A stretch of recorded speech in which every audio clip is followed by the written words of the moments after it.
Okay, this is what I do when I clean my dishwasher. I put some baking soda right inside here. A couple squirts, a couple teaspoons. And then I go get some vinegar.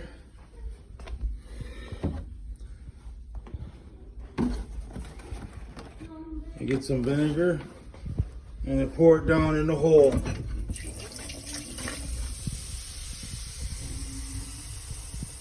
Okay, and that cleans all the crud in there.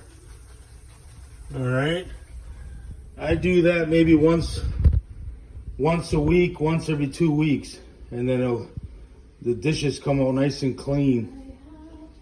All right, good luck. Godspeed.